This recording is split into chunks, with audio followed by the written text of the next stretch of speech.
Hey everyone, I hope you are having a wonderful day so far. I am just dropping this special little clip into all the episodes. So, no matter what episode you're listening to, this is actually pretty current as of July 2024. I wanted to come on here and just say a big thank you to Earworthy because the Life Shift podcast was just named the best overall podcast of the year in the first Earworthy Independent Podcast Awards. And you've probably seen some articles written about the Life Shift podcast before, written by Earworthy. And now he is launching from his online publication, he is launching these yearly winners of independent podcast awards. And these are specifically for indie podcasters. We are those that wear all the hats. We create the show. Some people write the show. We're producers, sound engineers. We troubleshoot all the tech. We do any kind of research if we need to. We host the shows. We distribute the shows. We do all the things that relate to our shows because we love it. And it's so nice to see my name in a list with some other amazing podcasts like Multispective, which won Best Life Lessons Podcast. Salad with a Side of Fries won Best Health Podcast. Bippity Boppity Business won Best Business Advice Podcast. And there are so many more. And so I just want to come on here and say thank you to Earworthy for not only doing these awards every year and just honoring some of us indie podcasters that sometimes feel like we're just shouting into the void, but we're not. We're just doing what brings us joy, and hopefully through that work it brings other people joy. In my case, for the Life Shift, I hope that each episode finds the ears that needed to hear it the most so that they feel a little less alone in their circumstance. But also, Earworthy writes all these amazing publications pretty much weekly, every week, every weekday, I should say, where he writes on Blogger, Medium, Substack, Tumblr, Vocal, Many Stories, and for other places. And he really just highlights the independent podcasters. So thank you, Frank, for everything you do with Earworthy and for recognizing all of us in the first Earworthy Independent Podcast Awards. If you'd like to read more, please head to medium.com/EAR hyphen WORTHY. Thanks again and enjoy this episode. So I left and I went out to walk to my car. And I remember getting to my car, thinking all of these things and stop, mumbling to myself there. And I lurched forward to open my car door. And I thought to myself at that exact moment, wasn't there something about stopping? And I found myself literally hunched over, lurched, gripping onto my car door, going, oh, well, that certainly isn't great for my system. So I took my hand off the car door and I just thought, can I do that differently? Today's guest is Lisa DeAngelis. She's navigated a fascinating journey of self-discovery, growth, transformation, and today we're going to discuss her significant life shift that she encountered at the age of 18. This shift was a seemingly daunting medical diagnosis, and it really set the stage for a series of choices that eventually shaped the course of her life. Through discovering the potential of the Alexander technique, which is a body use technique that really emphasizes awareness and choice, we'll discover how this technique, initially approached with skepticism from Lisa, became a cornerstone in her life, leading her to profound realizations about control, choice, and the power of self-determination. In this conversation, we hope to remind you of the importance of listening to your inner voice, especially in a world that often pushes us to conform to societal expectations. It's a testament to the courage it takes to align your choices with your truth, to let go of what doesn't serve us, and to embrace change, however uncomfortable or scary it may be. Before we jump into the episode today, I want to thank two Patreon supporters, Brian and Dream Vacations. Brian has been a friend for a long time, and he is a local Orlando realtor. And so if you are looking for any help in the realty space, check out my friend Brian. I will connect you with him if you are interested. Dream Vacations, run by my friends Shane and Trapper. They specialize in cruises, but they can help you with all sorts of travel needs. So if you want their information, check out the show notes. And if you want to help support the Life Shift podcast and the production costs and those kind of things, please check out patreon.com/the Life Shift podcast. And you can see all the information on how you can directly support the show. Thank you for any support you might have. And without further ado, here is my conversation with Lisa DeAngelis. I'm Matt Gilhooly, and this is The Life Shift, candid conversations about the pivotal moments that have changed lives forever.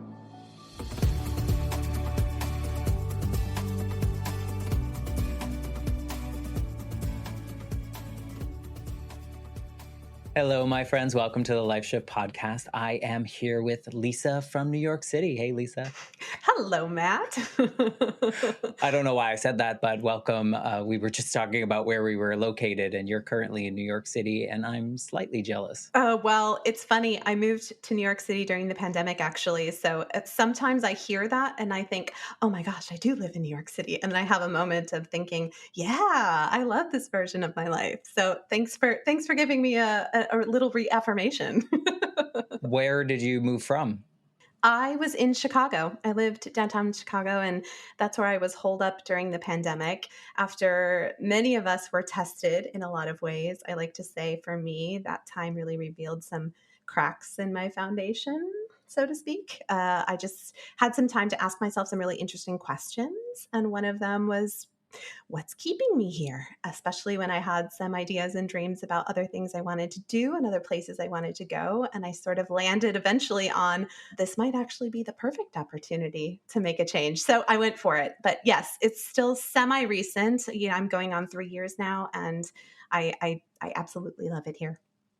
I love that. And the way you describe the pandemic, I think for so many people, even though it was a very, very hard time for millions of people, we were all going through the same trauma at the same time. It was a big collective trauma of the pandemic. But I think so many of us had the opportunity to just sit and think and reflect and determine what what are we doing, like what is our life, and is this what we want to do. And I saw many people stop being friends with people, stop relationships, and then Yes. just finding like this is how I move forward, because we were all kind of faced with our own mortality. Well, and it uprooted the way so many things, quote, had to be, right? So many things that just had no other options. All of a sudden, new things and new possibilities popped up. And yes, I never want to devalue what a stressful, challenging, anxiety ridden, just grief stricken time the pandemic was. And I was really able to find my own version of a silver lining. I'm really happy to see so many people on the other side and reforming connections in totally expanded ways. I think it is so amazing what technology has done and allowed us to do, and the way we've been able to connect with each other. It's really shifted and changed, I think, for the better in some ways. I agree. It's hard to say that, right, with Mhm, as many mhm. people that went through so many things, but I think it's just really given us the opportunity to understand what matters to us and make the connections that matter. I mean, this podcast really probably wouldn't exist if the pandemic did not happen, because, I all the little pieces, all the dominoes fell in a row, and now here I am 2 years nearly after releasing the first episode, where I've talked to 120 plus people about their very personal stories. And we're going to go into yours, but I mean, like, what an opportunity that I could never have imagined for myself. And so, there are silver linings if we look close enough. So I'm glad you found yours, and Thank I you. guess upgraded from Chicago to New York City. I I always like to think of think so. Chicago as like a more like palatable version. Like it's like a like preschool, and then Graduating. Yeah, exactly. Exactly. I love that. well, maybe before we get into your story, you can just introduce yourself. Tell us a little bit about who you are right now, and maybe not give away too much if any of that indicates part of your story, but just give us a sense of who you are right now. Sure, thank you. And I love the way you asked that, because who I am right now is definitely very different than who I was, last week even. And so that's sometimes a really fun thing to reflect on. So yes, my name is Lisa. I live here in New York City. I am a lot of things. I have worked in a lot of different industries. I've done a lot of things. I was a classically trained singer. I did my undergraduate in voice, and that's an area of my life I will now lovingly say I am a former reformed singer. because it's not something that shows up in my day-to-day life very often unless I'm cooking in the kitchen, in which case sometimes that will definitely pop out. But I live a really full life with really deep, meaningful connections being one of the most rewarding pieces of my life and something I'm the most proud of. We'll get into this a little bit more, I'm sure, but I published my first book this past year in 2023. So that's been another shifting layer of identity for me, is what it feels like to sort of adopt this layer of being an author onto the full spectrum of who I am and all of the ways that I have shown up in the world. So maybe we'll start there with that and we can dig into some more things as you feel like that would be useful. Congratulations on publishing your book. I know that's a big feat for anyone. So, congratulations. I can't imagine what that feels like when it's all said and done on pub day and you're like, all right, it's going to do what it does. Yeah, sort of surreal. It's sitting behind me on my credenza, and sometimes I wake up in the morning and I go, "That's real. I did it. It wasn't all a dream." So yeah, it's been a really amazing journey, and just the start, right? It's all of these things that we do to create in the world are often a lot more like marathons than sprints. So I'm trying to view it that way and not get caught up in some of the metrics and some of the things about what happens right out of the gate, to really just look at this as saying, okay, now it's here and now we're going to decide what we want to do and be in the world together, book. I, I love it. And I can relate with the podcast. I mean, you just put it Yes. out there and you hope that, and I don't know if this is the same for someone that's published a book the way you have, but you hope that one person out there hears or reads or catches it at the right moment in their life in which it helps them in some way, whether that's in the podcast sense. I kind of think of this 8-year-old version of me who had just lost his mom and felt like, am I the only person? Like, am I the only 8-year-old that's has a dead mom? And I felt so alone. And I hope with the podcast that there are people out there that may be going through something and they hear someone's story and they're like, oh, wait, this is possible. I can move through this because I'm not the only one going through this. So I wonder if there's a similar feel to that as an author. Absolutely. Without a doubt. I have said that for a very long time. The goal is really that even one person is sort of brought to a new insight, has a sort of aha moment of their own, then it really makes all of the effort worth it. And I just, also am one of those people who feels like we never know when we're going to be those people without writing a book, without starting a podcast, by just saying hello to a stranger, engaging with somebody who really needed to get that moment of connection, to have that point of affirmation, whatever it is. I've really tried to up my complimenting other people because I think it's a really big practice. I'll think a lot of things in my head, but I often don't say them. And I've noticed that there's a really big difference when I go the extra step to actually just say it to the person, even if it's somebody I don't know, and just say, I really love your coat. Or, you look really great. You might have made their day. Exactly. So whether it's a book, whether it's a podcast, whether it's, that little moment, I think it's just so important, right? Because we never know how we're going to affect people. Certainly don't. And, let's get into your story because maybe we'll affect people. Yeah. I think this is important. I think it's helpful for the listeners to kind of understand what your life was like leading up to this pivotal moments, because we have like these, we were talking before recording. It's like most people don't have one life shift, but we try to identify, like, is there a moment that kind of kicked things off? And I think in your case, it was like there was one, and then it was followed by a more enlightening kind of life shift after that. So maybe you can paint Yes. the picture of the before times. Sure. So, as I mentioned, I was a bright and bubbly 18-year-old who was off to the big old world of college and felt like the entire world just lay in front of me. And it was sort of my first taste of freedom and some autonomy in the world in a way that I hadn't experienced yet. And I was pursuing voice and digging into all of this. At the end of each semester, when you're studying music, you have what's called a jury, and you just perform in front of the faculty, and it's sort of how they grade you, part of how they grade you for the semester. And so I was prepping up for this, which is a little stressful as your first semester, and you're doing this thing in front of all the faculty and you really want to perform well and all of that kind of stuff. And I started having some jaw problems. And it started really concerning me because, in addition to affecting my singing, I just didn't, my body didn't feel great. A lot of stuff was happening. So I made it through that time and went home for the holidays and mentioned it to my mom, and she said, well, we should go see somebody. We should go get it looked at. So I went and saw a specialist, and he told me I needed reconstructive jaw surgery.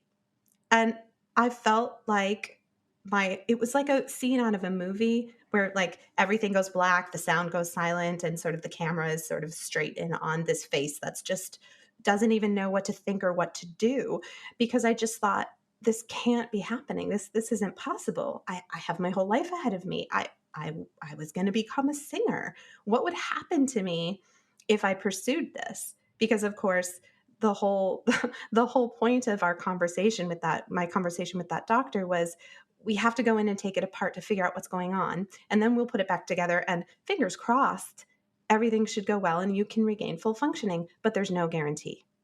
And I thought, what if that doesn't happen? In addition to never singing again, I might not be able to do things like talk, eat, anything else you need a jaw for. And I really had this moment of going, oh my gosh, what is happening right now? And this is sort of my first life shift moment, because it was the clearest, strongest voice I had ever gotten. And everything in my system just said, no, no, don't do it. You said that out loud, or were you hearing it? I'm trying to I think I was hearing it at the time, but it felt like someone was saying it to me. It felt that loud, right? And of course, snap back on the movie moment into the room where there's my mom's talking to the doctor and there's things happening and people are around. But I just left and I went, I don't think I can do it. And that moment of clarity really shifted something for me, because number one, I didn't realize I had that voice. I didn't realize that existed. I had really just been driven. Yeah, I had really just been driven by all of the things that I thought I should be doing, that I did like doing. So I just Society's kind of checklist. lead. Yeah. Oh, that's a great way to put it. Society's checklist. And so it was that first moment of really deep inner clarity. And certainly it's not like I'm sure now it's not that it wasn't there. It was that I hadn't learned to listen to it yet. Yeah, it's so interesting too, because you think it's a medical professional, and if you're following society's checklist, they're here, right? Like, we say yes, we do what they say, because if we buy into everything that we were conditioned to buy into, whether that was intentional or not, it was just how things were. You could imagine that, like, I'm going along, like, I'm just going along, and he says this is what we need to do, we do. But Right. you were Right. like, you were in your emptiness, I guess, in this black space of, and then you just hear. Do you remember hearing it? Like, do you remember? Did it sound like you? I guess is really the question. That's such a fascinating question. I don't think it sounded like me, but it sounded loud enough and firm enough that it felt like I couldn't not listen. So, my own personal belief system, right? I'm not sure if it was sort of me from another phase of my existence, talking back at a future me talking to current me, something like that. But I really do believe it spoke differently. So if it was my own voice, it was a version of me I hadn't heard before, right? One that was really no questions, no qualms, no waiting to see what anyone else was going to weigh in and give me as part of the decision. And so that felt really crucial and important. But of course it was like almost immediately I had a little bit of a little bit of regret, vulnerability hangover, right? Regret, because I sort of thought, well, what the heck am I going to do? I still have a jaw problem. Like, this doesn't address any of the issues. If I say no and I know it's no, fine. But now what? Right? That whole like, well, what happens now? And fortunately, I think listening to that voice in that pivotal moment was what really opened up some space for things to start moving and happening. Because I went back to school a few weeks later, and I went to my voice master class that week, and he had brought in a guest, and she was a teacher of the Alexander technique. I had never heard of the Alexander technique before. I found out later because I dove into it myself. It's a body use technique that focuses on increasing awareness of the way we physically use our bodies so we can enhance performance in whatever area we work, live, or want to be. So the really simple version is it helps people do what they do better. right? Because you're maximizing efficiency, optimizing the way the system works. So she did a little presentation, and something about it just kind of grabbed me. And I said, okay, I want to dig into this. And I went to our first lesson, and I told her, I said, I have a jaw problem, and I'm doing this. And much to my chagrin, she didn't work on my jaw at all. She's talking to me about sitting in a chair. She's talking to me about this. Do you feel your feet on the ground? And I'm thinking, geez, lady, don't you listen to me? My jaw is the problem. But of Touch course, it. feel it, fix it, right? But that was, my fatal flaw was wanting to get fixed. And in that moment, I just sort of thought, okay, I guess I can try this. What's it gonna hurt kind of situation. So I bought in, I went along with it. And a couple weeks later, I was at one of our lessons, and she very rarely had homework or anything we were supposed to do, right? It's really about non-doing. It's really about sort of letting go of the habits and patterns that we don't need anymore. But she said, I want you to just try something. And anytime you remember this week, I want you to just see if you can stop before doing something. And I thought, stop before doing something? Yeah, that sounds a little ridiculous, but okay, whatever. We'll try it. I was in this mode, right? So I left, and I went out to walk to my car. And I remember getting to my car, thinking all of these things, and stop, mumbling to myself there. And I lurched forward to open my car door. And I thought to myself at that exact moment, wasn't there something about stopping? And I found myself literally hunched over, lurched, gripping onto my car door, going, oh, well, that certainly isn't great for my system. So I took my hand off the car door, and I just thought, can I do that differently? And so I just sort of gently extended my arm rather than lurching my whole body forward, and opened the car door. And I sort of had a moment of going, ah, whoa. And this, interestingly enough, was like the light bulb life shift moment, because in that moment, it was like 1,000 thoughts flooded into my head. And I just went, oh my gosh, if I could choose how to do this, open a car door, I could choose if I want to get in the car. I could choose where I want to go. I could choose when I want to go. I could choose anything. And if I could do that here, I could choose anything in my life. Like, it was like the whole world of possibility had opened up in front of me when I recognized that I had a choice about how to show up in the world. And that really was mine to make. So that Wow. hilarious standing Yeah. in front of my car, opening the door moment ended up being this like incredible light bulb that shifted my baseline in a way. It was like I couldn't unsee that learning anymore. And it It was was, like your Wizard of Oz moment. yes, absolutely. And once I had shifted my, my core level of what neutral was, it was like, well, do I want to choose that? No, I don't. Interesting. What do I want? And I started being able to ask myself these questions that just had never had enough space to be in the conversation.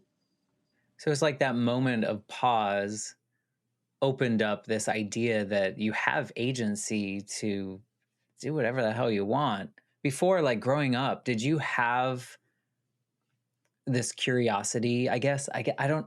I'm very type A. I'm very list like task driven, and so the idea of like, oh well, let's just try it. It sounds like I can pause and I can with this technique that you were learning and leaning into it. She wasn't fixing anything. She was just kind of guiding you to agency. Essentially, were you someone growing up that was curious in that way, or No.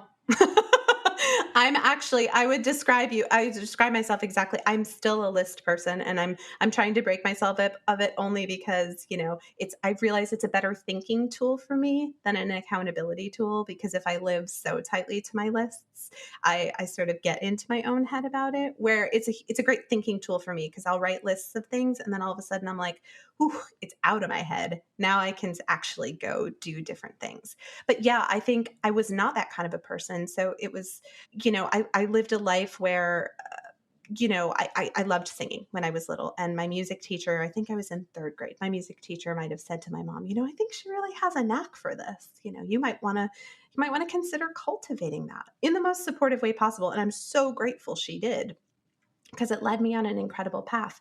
But music became my thing. And it was the thing that I did, and it was the thing that defined me. And so, of course, when I was thinking about going to college, I was going to major in music because it was the thing I did. I didn't stop to say, "What does this look like as a career? What else would you wanna do?" It was just, and I was happy with that. I don't wanna imply that for any stretch of the imagination I was coerced into it or something like that. But I really, looking back, am not sure that I sat there and really chose it. It sort of felt like it chose me, and I liked it, and it was a good match, and so we just kinda kept going on that dance, right? And again, I made some of the most influential and substantial relationships of my life through music, through the world of engaging in that. So I wouldn't not do it again, but it was a fascinating realization when I had then this huge light bulb moment to say, how often have I exerted agency over my choices versus just doing what the next thing was because it's what I quote should be doing, or it's the easy thing, or takes the least amount of thought, or, right? Yeah, I can relate to that. I feel like that was very much my life of following like the next thing. You just do the next thing that's kind of expected of you. It's I sometimes in these conversations these visuals come up, and so this visual that I have for your story, like growing up, it was like there was one highway that you could take. And Mm, now it seems that all of a sudden there's every back road that you could ever possibly want to go on. And you can choose whichever way you want to go to get to wherever you're going. So it feels very like there was one thing and now it's like spaghetti junction over here with just like roads that you can, whichever one, and you can take them and anyone will take you wherever you want to go. I love that, and I have to share a story with you that I think you'll appreciate, actually. So when I was writing my book, the first title I had when I first started writing my book, I thought the book was going to be called Points of Intersection. And it was going to be about these moments in people's lives where they make a choice and their sort of life goes off on a different path and it sort of diverts and then following that road, right? This was going to be the book that I started writing. That's what I thought I was interested, those moments where we make a choice at a crossroads and move toward there. And the book I ended up writing was a book about what it means to change and exploring the pathways which are unending.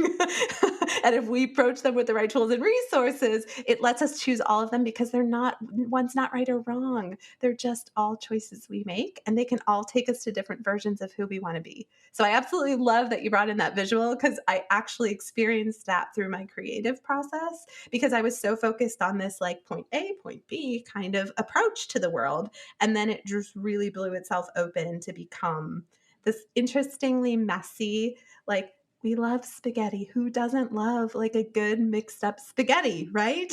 With all of the good stuff in it.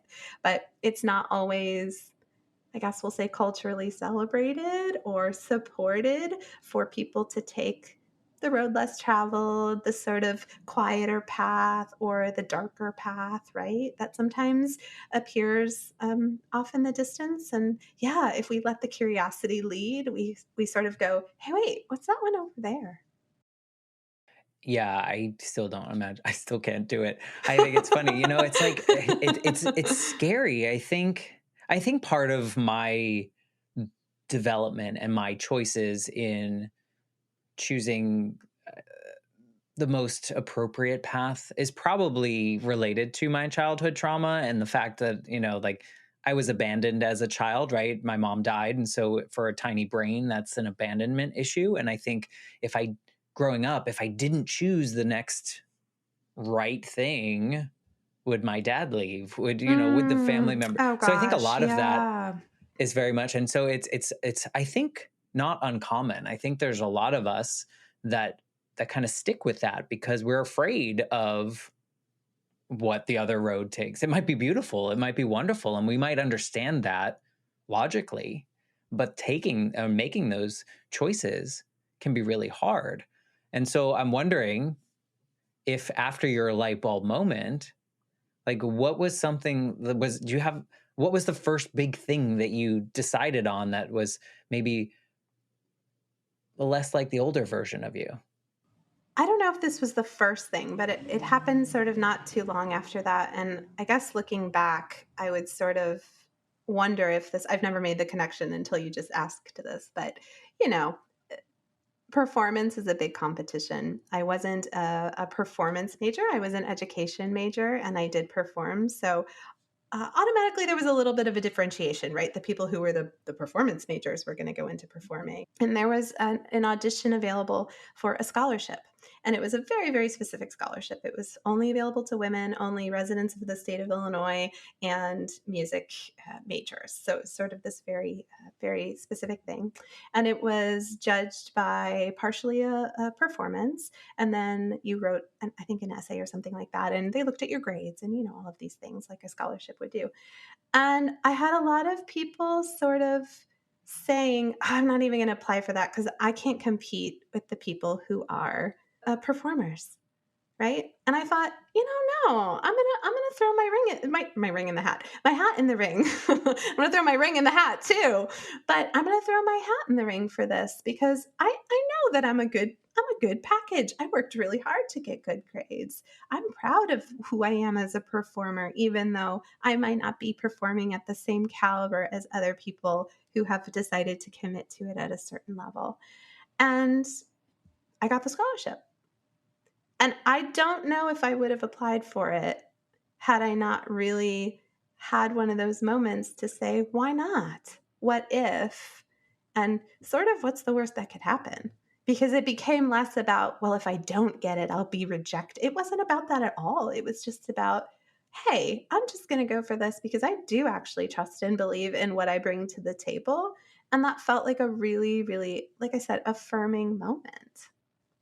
Do you feel that when you were doing, well, like that moment, was that replicated through the rest of your life? Like, do you feel that you were now approaching life differently because you now have this, I guess, awareness that maybe you didn't Mm-hmm. have before, that like, oh, I can do whatever I want. It doesn't matter what, I mean, as long as it's legal, right?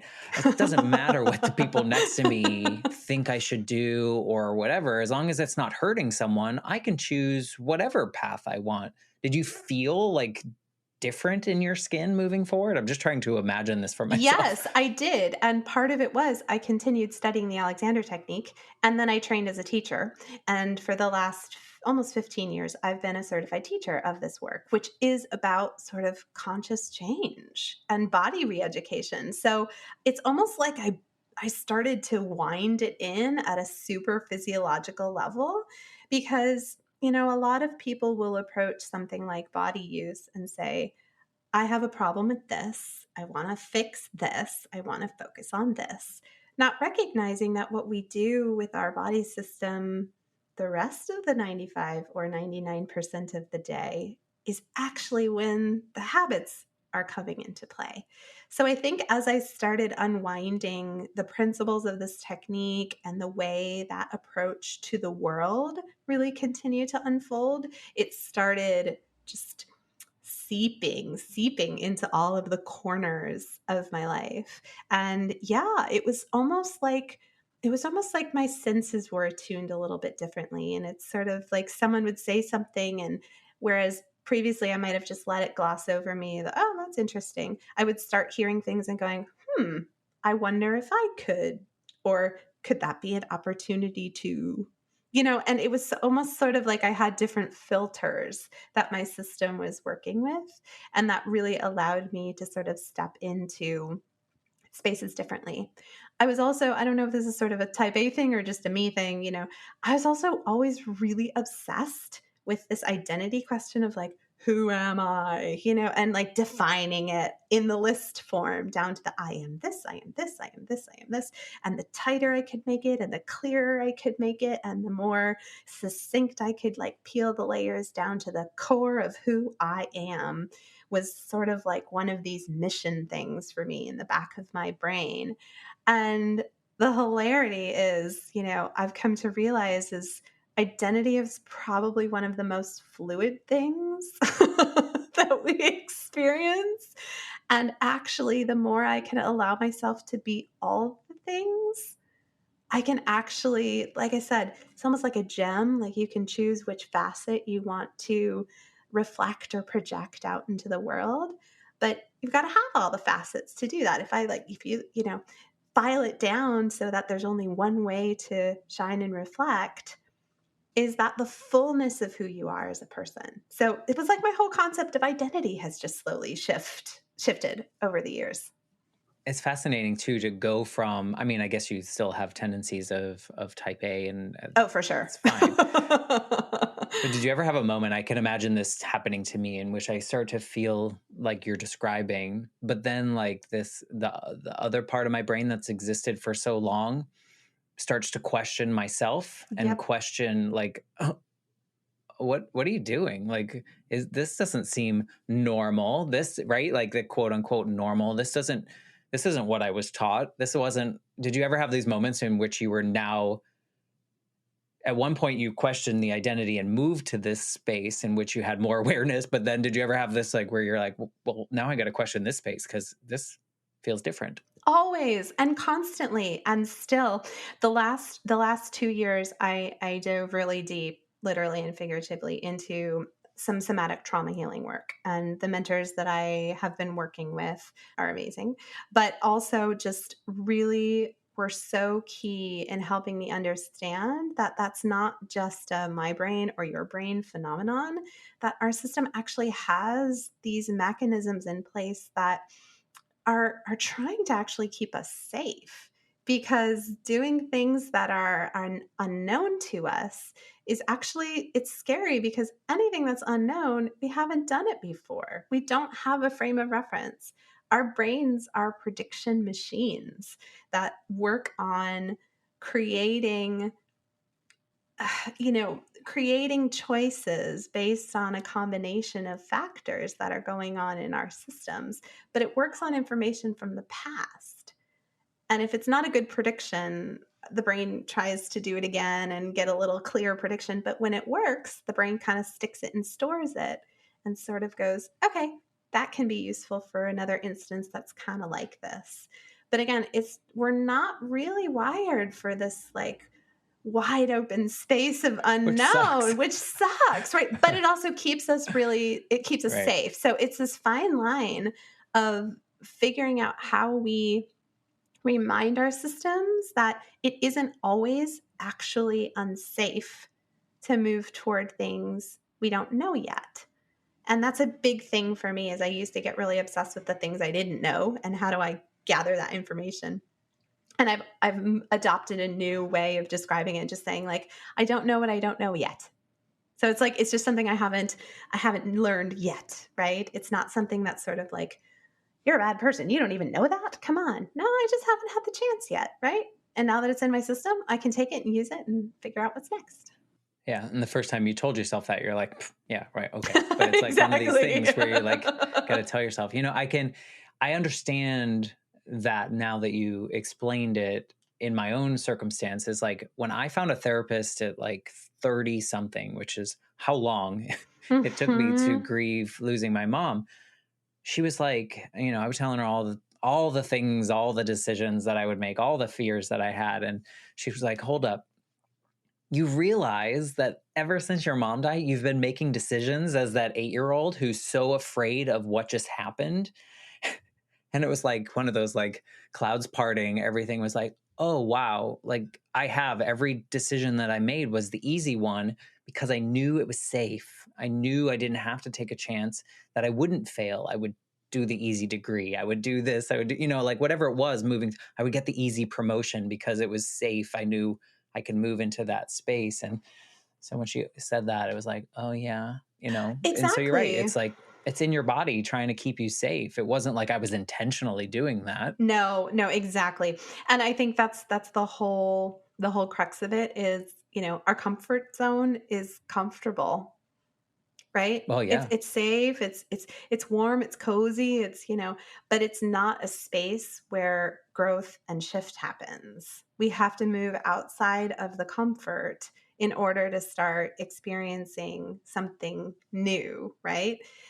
I think for me, what I discovered the trick is we also have to know when we hit a panic zone, right? So it's like the comfort zone, we get stretched a little bit, but we can get panicked, and a lot of people go really quickly from being comfortable to being flooded and panicked in their system, right?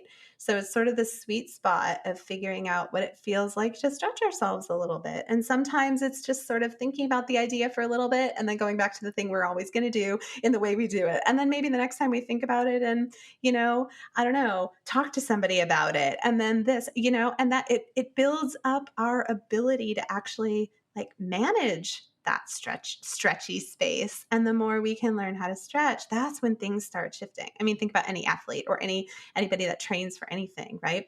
Your muscles start shaking when they start changing. And if we never go to the shake point, if we never go to the point where we're actually putting stress on them, they're never going to actually transform, right? Yeah. So you said no about your jaw. You Mm-hmm. said yes to a nebulous, I guess, idea, right? Like at Mm-hmm. first, like when Mm-hmm. you're entering, like, I don't know what this is about. It seems like she's not even trying to fix my jaw. She's just trying to like help me figure other stuff out. And why aren't she not helping me with your jaw? Were you able to find relief with your jaw? Yes. Yeah. Thanks for bringing that back. I realized we didn't really close that loop of the story. So the fascinating thing about my work with this teacher was that over time I realized that the jaw was not actually the problem. It was a really loud symptom. And I do have an issue in my jaw physiologically. I had an accident when I was a very little, like maybe one and a half. I fell down a flight of stairs in one of those walkers with wheels on it, right? Mm, Why they don't God. why they don't make them with wheels on them anymore, Yeah, probably. that's bad. But I kind of tumbled down some stairs and kind of landed on my chin, and it probably just kind of like dislodged something in my jaw joint, right? So it is a physiological thing. I still have it. But all of the other habits that I had created because it was sort of a thing, and my system was sort of like, well, we'll try this and we'll try this and let's help you with this and let's help you with this. And my body was well intending, but none of it was helping. And everything else would just create another compensation in another part of my body. So I had pretty bad posture because my neck sort of was doing this to try and create more space for my jaw. And then my back was doing this to compensate for my neck. So it was like when all of the other stuff found a more natural way of being in my body system, closer to how it can be, how it was designed to be at the core level. It was like all of a sudden the jaw didn't have to be a problem anymore. It had its space to do its thing without anything else interfering with it. So I still have, quote, the jaw problem. And sure, when I'm tired, I used to see a chiropractor who would joke with me when I would go in and my jaw was really so he'd be like, "Are you talking too much again?" But which is probably true at some point. But I've learned what needs to happen for the conditions of my whole system to just be better supporting the challenge that is the jaw I have. And everybody has those versions, right? Like maybe you don't have an actual jaw issue, but we all have something about the way our body learned how to do something way back when that we never revisited before. And if we're not careful, it can fall into some bad habits pretty quickly. And I think unfortunately, the older we get, the more apparent that becomes, right? Yeah, and I think that we we'll have an issue and we'll just kind of like overcompensate in a different area, then we cause another problem. And Exactly. yeah. So that's kind of what happened. So once everything else was feeling more back in order, all of a sudden the jaw problem wasn't as much of an issue. But again, by that point, something had really shifted in me. I think I always knew I wasn't going to be a performer. And I think I knew I wasn't going to teach once I graduated. I mean, I finished my student teaching. I got my degree. I just really, when I sat down and thought about it, I kind of went, I don't know if this is what I want. And in some ways, that was another version of one of those moments, right? I had gotten this degree. I had the certification to teach. Why wouldn't I? It was right there in front of me. But I don't know. It just wasn't the right fit. And I listened to that. And again, the more that I did that throughout my life, the more I really came across things I probably would have missed if I had been on that, as you were describing it before, the sort of one road highway or the one way road. Sometimes I'll kind of think about it to myself as really we're not on one way roads as often as we think we are, because a lot of times we can probably turn around. It's not actually, is it actually one way? I don't know. So yeah, that definitely has shown up for me at multiple points. And the things I'm doing now were not things I ever would have imagined as that 18-year-old, right? Do you, this is always so like woo woo to me, but also like a weird thought exercise. Do you ever think that your body created that kind of pain in your jaw? Like, do you ever think like your Mm. body, that was like a trigger, like, wake up, like maybe somewhere deep inside? Sorry if this is too woo woo for people listening, but like, I mean, maybe your body was like, "Hey, I'm going to do this because this is the only thing that she's going to pay attention to." Yes, I do believe that actually. And my kind of version of that is I think I was probably fighting with what my body was trying to tell me, right? Which is part of the reason that pivotal, like hearing the no moment felt like such a big deal, is because I think It's my like you had to be body, cornered. I think, yes, I think my body was trying to tell me things for a while, but I think I didn't want to hear it. I didn't know how to hear it. I didn't know how to listen, right? I can't really identify exactly what that is. I also kind of think as you're saying that, and I'm just making this up, but it's like your body knows that you follow a yes or no, you follow a Mhm. this or that. And the only way to get you in that was to get you, like, you had two options. You had do the surgery, don't do the surgery. And so, like, you could pick one, and maybe that, and your body was like, guess what? I pushed you into the right one, the one that worked for you to get you down that path. Absolutely. And, now I'm a person that really tries to, how do I say it? As much as often eliminate the binary, right? Is it really just yes or no? I'm sort of a loophole person in terms of like, is that really, are there any other possibilities here? And so I think that is also important because I did find myself to be a very binary person, right? Very black and white, very I yes or think we're no. conditioned. I think growing up, we were very conditioned to, that's just how it was. I feel like that's just how, there weren't as many people like you now in public spaces that we would see. And if we No, did see them, we would be told that that's different. That's exactly. not what we do, Exactly. So right? that conditioning runs pretty deep, and that's taken a long time to unwind. And again, I definitely will find that creeping up in my thought patterns still, and I have to sort of, do the whole like, no, that those are not the only two options here. Let's look at this, let's flip it upside down and see what we can see. But I think you also you have to reach that point of awareness. And I think that's Mhm. true of a lot of quote unquote conditions, right? I think having had like depression, I don't never like diagnosed with depression, but having felt depressive moments, I feel like until you have the full awareness of the experience that you're going through, you can't get out of it because you're not fully, like, you're not there. You're just Mm, experiencing it. And I mm. think the same thing of like what you're describing is you had to have that light bulb moment of like, oh wait, I can make my own choices. I can do whatever the hell I want because I'm me and no one else is me. And I can do whatever it Yeah, is. exactly, and I'm a slow learner. My life in a lot of ways has felt a little bit like some best laid plans and over and over again, and I am by no means complaining about my life, my circumstances, any of these things, but, if you would have asked me in college what I was gonna do when I grew up, what job, I would have sort of said, I mean, honestly, I'm kinda here just to meet somebody and probably gonna get married and have kids and, I'm not really planning on doing that whole career thing. So, surprise, a lot of years later, that it has not been my life path. And at each one of those moments, sort of going, okay, so what does my life look like if it didn't go along that road? And some moments have been grief stricken and difficult. And of course, I watched a lot of my friends going through those milestones, thinking, like, when's it my turn? Or, like, what's wrong with me that I'm not achieving these things in life? But it has had to have been thoroughly my own path the whole time, which, I had definitely have gone kicking and screaming a little bit at moments, going like, "No, but that is not what I want." And then on the other side, I go, "Okay, fine. Maybe it was a little bit of things that I did maybe kind of sort of appreciate in retrospect. But it's been a challenge, right? And like I said, lovingly to my own self, I can say I've been pretty stubborn, and I think life has had to present me with those moments more than a few times so that I can really almost be forced to not only make the choices in the moments, but really wrap my brain around, like, okay, what does this mean for me? And what do I choose about who I'm going to become?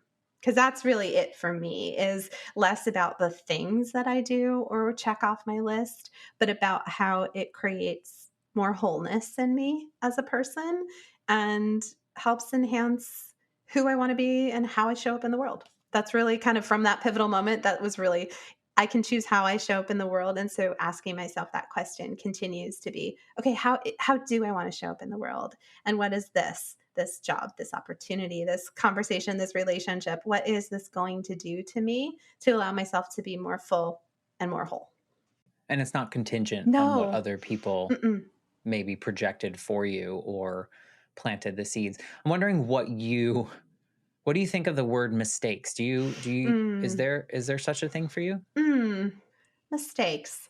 I don't know if there are mistakes. Certainly, I think some things I can like watch myself doing, going, this is probably not going to be the best thing for me. And I still kind of have to have the experience. So, some of those things I might classify as like a calculated mistake, perhaps, but accidental mistakes, I'm not sure. I definitely don't believe in coincidences. I definitely feel that there's sort of almost always a bigger plan that we can't always see. It's that whole funny quote, you can't see the forest through the trees. When you're sort of in it, you can't really see the bigger picture. So I think I would say I'm less a fan of the term mistakes and more learning opportunities. But that probably pretty highly reflects how I view the world.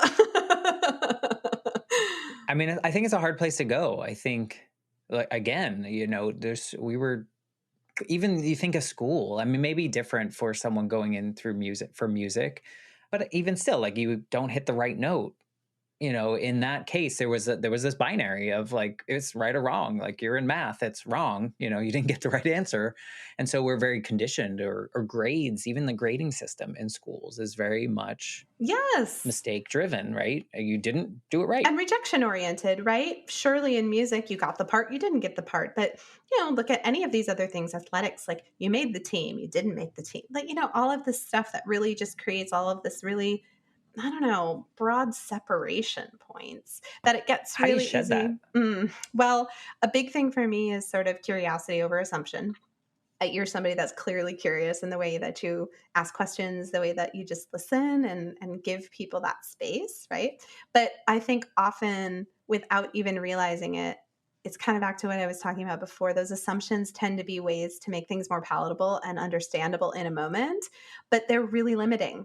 They force us to sort of see through the blinders, put it in the box, check it off, and walk away. Whereas like curiosity basically does the opposite, where it sort of like blows open all the corners and allows us to see that. So even this idea of mistakes, I guess, right? Like if I assume that it was bad, if I assume that it was wrong, if I assume any of these things, it's going to be stuck in that categorization and that definition.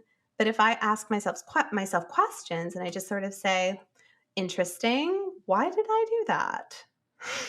Why did I do that? What did I learn something? And maybe the answer is no. I'm not one of those people that's, sometimes there is not a learning opportunity. No, I did not learn It just anything, sucked. except I'm just not doing that again. But sometimes that's really important. I mean, one too many times I've done things that I really had a sense that probably wasn't going to be that enjoyable or fun, but I still did it. I think, again, my stubborn system Yeah. needed to really, really learn that in that moment. So, yeah. I think it's a challenge. I think I still will assume things. Even coming into these conversations, I know very little about the guest, but I will still start to make assumptions. But what I think I'm learning to do through this podcast and just in life now is to ask the questions about my assumptions and be totally cool with being wrong about my assumptions. Whereas I think 10-year ago version of me, 5 years ago version of me, it would have been harder for me to let go, or maybe I wouldn't have asked the questions to begin with. And I think Mm, that curiosity plays a lot with assumptions because it's hard not to. I mean, I think it's hard not to make assumptions with what we already know, like the mhm. experiences we've already had. Otherwise, it's kind of like a blank slate, which is uncomfortable for a lot of us. Which is super uncomfortable, which is super uncomfortable. And, that's kind of what I landed on, right? When I started doing this deep dive into this question of what does it really mean to change? And for me, the title of my book is reflective of it. It's embracing the unknown, which is basically the whole point is what happens That's too if scary. no, I don't want to do it. But what happens if we I refuse. actually embrace the fact that we're always not going to know things? Like there's always going to be things we don't know. Well, and how do we know what we know? Do we know? Do we know? No, like seriously, like the things we think we know, do we really know? Are and we really here? and how often are we having this conversation? And how often do we actually forget to wire in the new learnings? And then they just kind of like whoop. I've started, thinking about this concept like what does it mean to develop a proof loop, right? Like this loop of saying like, "Oh, it did happen." How many times does it have to? I think it's less about how many times and how good we are at wiring it in.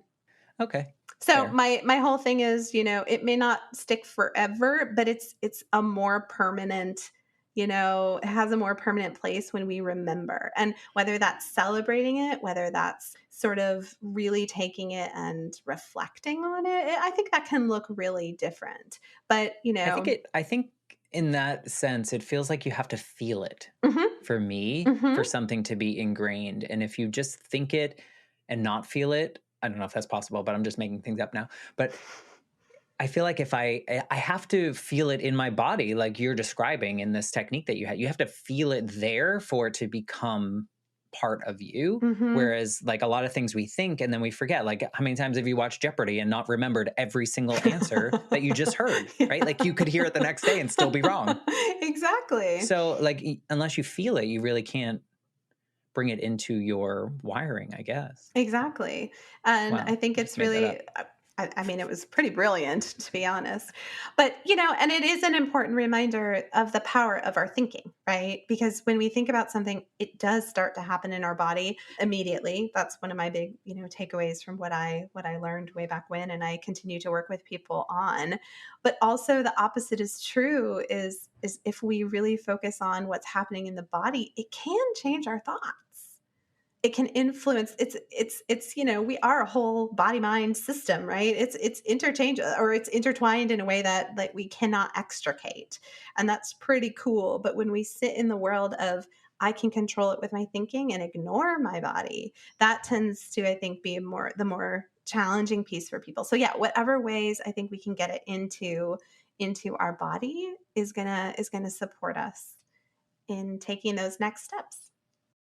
When you started writing your book, who did you write it for? Like when you were sitting, I don't know, maybe you're standing, whenever you were starting to put these ideas together for your book, like who was the person you were talking to? Was it you or was it, like Mm. who was this person? Great question. When I first started writing, I was convinced I was going to write the quintessential book on change. And I was going to sort of do this whole I'm a super expert thing and talk to this room full of people who need to change. They didn't have Good luck. faces, right? They didn't have faces. They were just the people, right? It was sort of like this really big ominous thing. And I hit a moment in my writing process that I lovingly refer to as, my writing therapy session. And one of my poor editors, I showed up and I just started bawling, and I was just struggling with all of this imposter syndrome and who am I to write this book, and all of these kind of things. And she let me have that space. And then she said to me, "You're trying to be an expert, and I'm not sure that's what you are. Not because you're not actually an expert at anything or knowing things, but because no one's an expert on change." And she said, "What if you stop trying to write from the vantage point of being some expert that perhaps you're not, and started looking at who you actually are and bringing that into the story?" And she said, "I don't know you that well, but to me, you're sort of a friend, mentor, guide." And she said, "What happens if that's why you're writing the book?" And The permission in that conversation changed so much for me because all of a sudden it wasn't this sea of people that I didn't know that really needed help changing. It was really this intimate moment of like, I wanted to talk to you and I wanted to talk to this person and I wanted to like sit down and just be like, I see you. This is hard shit, you know? And I've been there. And yes, there are moments that it totally sucks. And you do have more tools and resources than you think. And what if we did this? And how about if and that's really the way I wrote it. I don't consider it a how-to book. I call it an invitational exploration, right? I can't tell you how to change. I can't tell anybody what to do with their lives, but Well, even if you could, it doesn't mean they it would. doesn't mean they would. So for me, it feels more useful and more authentic to who I am to just sit with people and help them ask the questions that are going to help them figure out who they want to be. Yeah, and the reason I asked that is because I thought, this your book wouldn't work for a lot of people. There are a lot of people that are just stuck. Yeah. They're stuck and they're not ready. Yep. You have to be ready to read your book. You have to be ready to be curious enough or kind of desiring the work that it might take Mhm. to make a change of the way you're thinking about things, the way you approach things. It's like you said, it's not like when you first learned about this Alexander technique. Is that what you said? Yes. Yes. When you first learned about that and you were like, well, my jaw, you can fix it, Hello. right? That's what so many people, myself included, sometimes want. Like, just tell me how to fix it.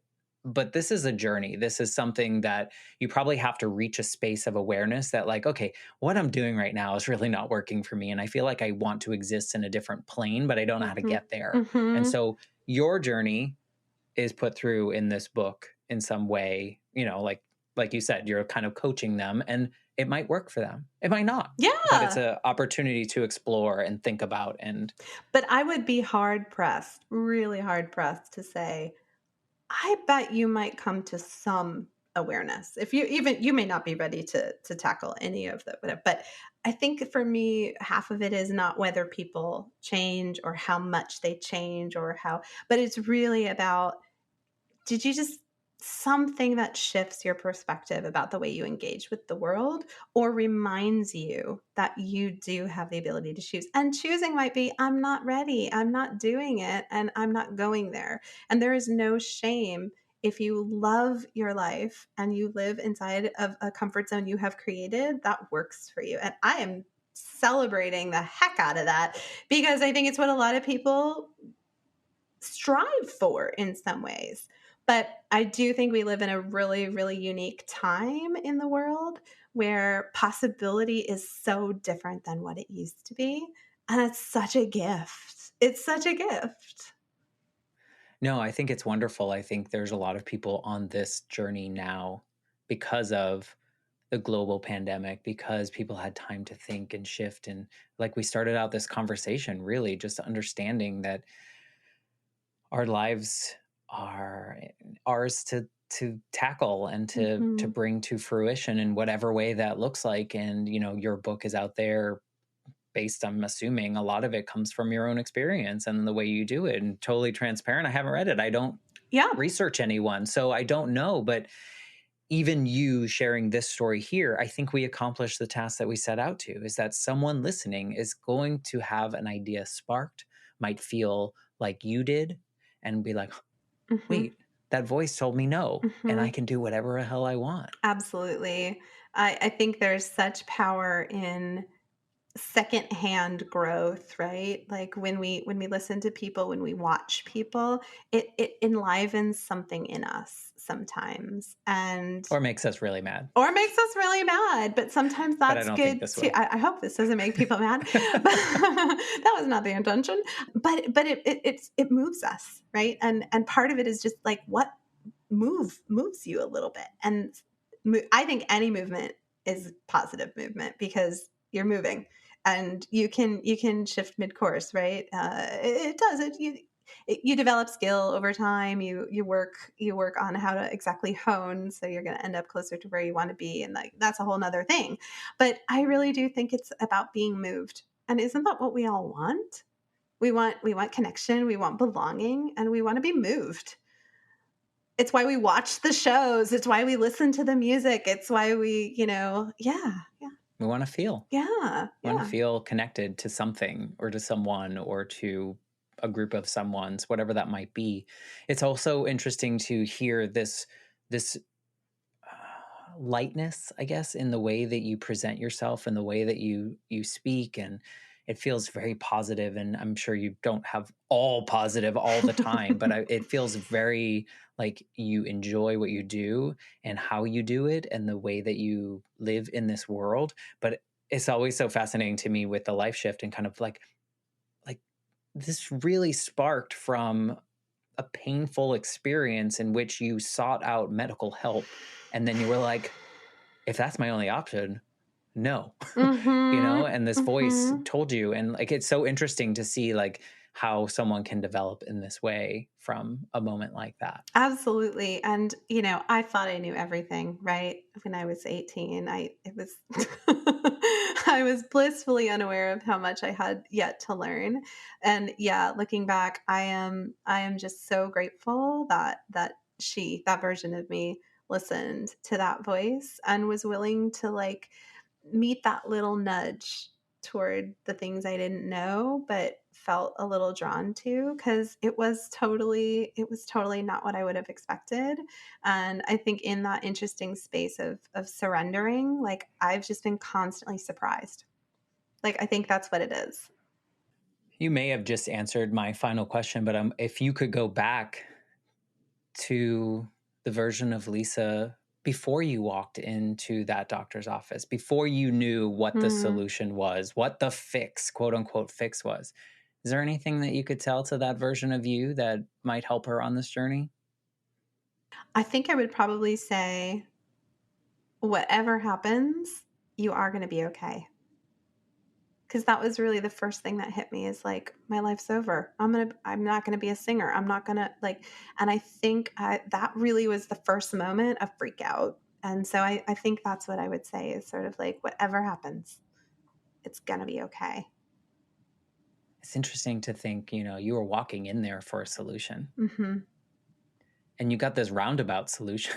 Like you didn't really get the easy one. You didn't get, but it really served you in this way that now your book, who knows, will read it, right? Of Like and will be course. changed. And you might not ever hear that person's life has changed, but now it's out there because you listened to that no, because you paused before opening that door. It's It's life crazy. is so crazy. Life is so crazy, right? And, I really am so grateful for the millions of like little shift moments, but it really makes these moments even more pivotal and even more poignant when we can step back and gosh, like yeah, this has been such a cool conversation because it just reminds me that there's so much to dig into about things that we feel like we can just, oh yeah, that happened, no big deal. But there's so much packed into these life shift moments.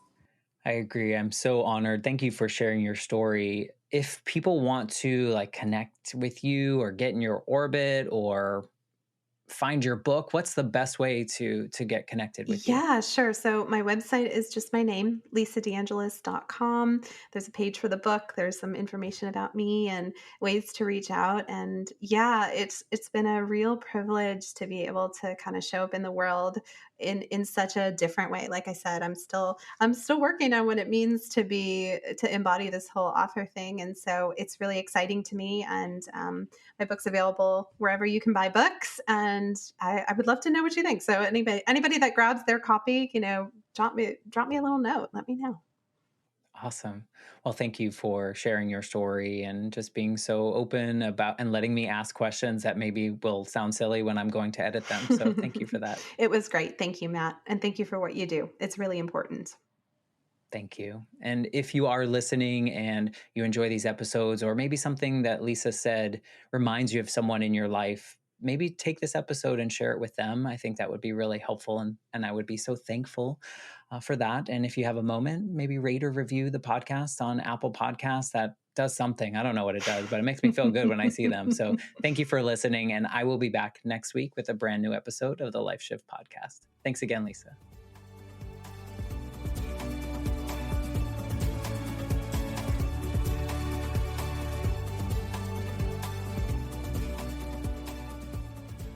For more information, please visit www.thelifeshiftpodcast.com.